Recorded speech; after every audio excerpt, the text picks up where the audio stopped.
Hello everyone, welcome back. You're watching Empyrion Galactic Survival episode 120. I'm Enigmius and today we're continuing with our small vessel build. The ship that I've now decided will be called the Broadsword because it's a little bit cliche, but also it's a very wide ship in certain areas. Realistically speaking, the back portion of the ship is quite wide, too wide in fact to get into the hangar of the Saturnus, which is fine. We can just park it on top. I came up with this idea for this build that I wanted to try, which involved doing sort of layers and working fairly systematically through the layers, either top down or bottom up or kind of a combination of the two until we meet in the middle. That part is not necessarily the most important, but the idea is that we work in layers and we do individual profiles of the perimeter of those layers, and then we just move down. And once everything is done, then we can come back and look at how to make the transitions and make everything connect together and hopefully have a more unified and more complex hull design than if we would approach it the way that we normally do. We're still going to do that for the front and some parts of the middle of the ship. But for this particular section of the ship, I came up with an idea, actually a collection of ideas that I really wanted to try. And I decided to just get after it, and we'll worry about the layering experiment a little bit later. One of the things that I wanted to do that you're seeing right now is I wanted to relocate these thrusters. We set up a very large ellipse on the back of the ship in the very first episode when we were doing the initial profiles, and we're still using that ellipse as the guide. It's a little bit difficult to see because it's sort of in pieces, but that original ellipse is still being used as the guide for the placement of these thrusters, but instead of placing the thrusters inside the line described by that ellipse, we're actually placing it so that the center point of the thrusters is on that ellipse.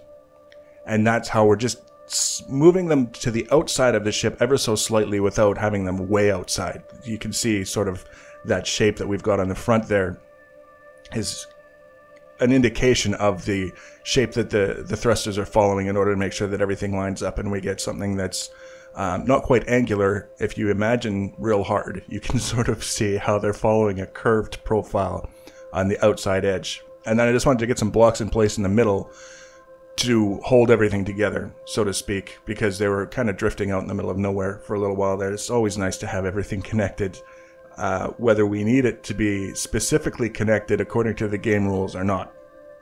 So you can see, get a general idea of what the thrusters will look like, at least the profile that they follow on the outside of the ship.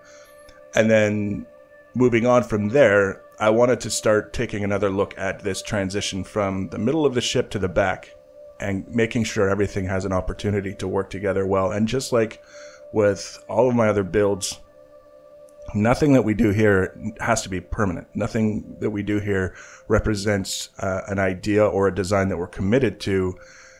The primary idea here is just getting things in place, getting a general idea of how things come together, and then we can let it sit for however long, a couple minutes, couple hours, couple days, decide whether or not it's successful in the long term, whether or not we like it, and if we don't like it, we can make the necessary adjustments. This sort of extra layer that I've put on the outside of the cladding that's covering the reverse thruster. I'm trying to describe this as accurately as possible, and it takes a lot of words sometimes. But this part that I'm working on now, this extra layer, purely cosmetic. It's when I was putting it in place, I wasn't even thinking in terms of extra armor, because it's an extra layer of blocks on the outside. It's just something that I wanted to put together for the sake of the looks. Most of it, I like the way it's coming together, the general shape, what it's doing in terms of the aesthetic and kind of making things a little bit more robust. When we're looking at it, it looks like a bigger, beefier kind of ship as a result of this extra layer, but we still have to refine it. We're still going to have to come back and tweak a few things so that it flows along a line that I'm happy with, and that might make a little more sense when you see the finished version. Right now, underneath, basically doing the same thing.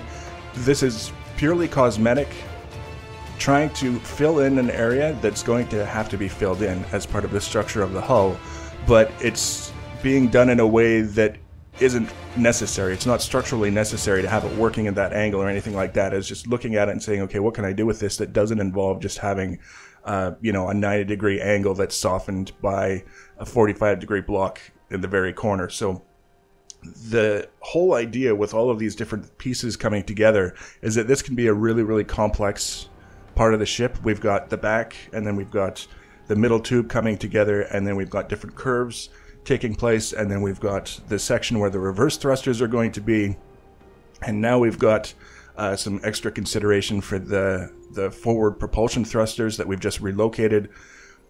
So it's a lot of sort of looking at things and then taking a step back and looking at them from a different angle, and then trying a few blocks in different places and seeing how they fit together, and then repeating until we end up with something that we're happy with, which usually doesn't take all that long. I've spent so long on the Saturnus that I forgot that small vessels and hover vessels really don't take an enormous amount of time to build, but that doesn't mean that I want to rush it. So we've got certain things that are working, certain things that aren't. We just kind of put things in place and see what we end up with. Here's another example. Something wasn't working the way that whole thing was coming together. I replaced it with a few blocks. It's still not working, but it's a little bit closer than it was before I made the changes.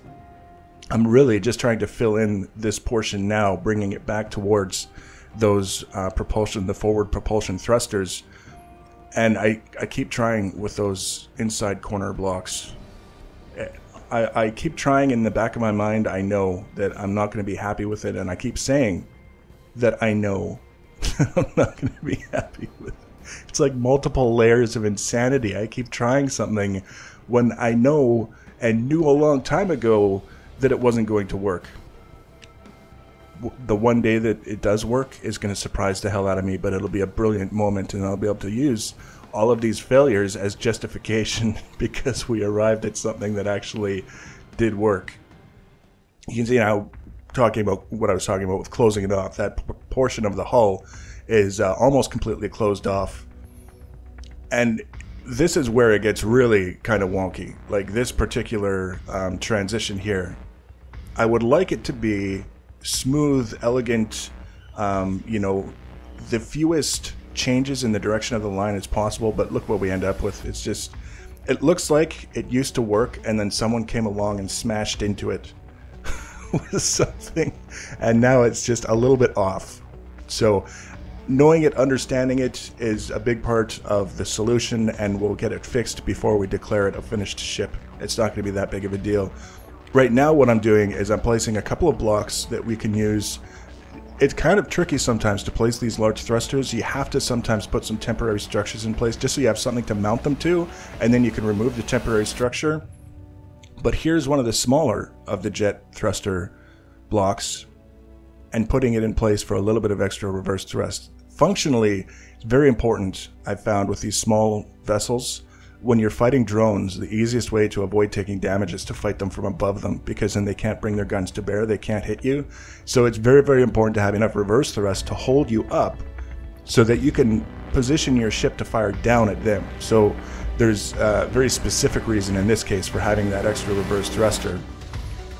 Overall, I'm happy with the way things are coming together. There's a few more tricks that I've got up my sleeves, and then we're going to worry about that layer transition thing in the front portion of the ship. But we'll do that in the next episode, or at least start in the next episode. So if you want to be notified when I add that and future episodes, the easiest way to do that is to subscribe to my channel or follow me on social media. Links for social media are always in the information section below the video. Feel free to leave your comments and feedback. Thanks for watching, guys, and take care.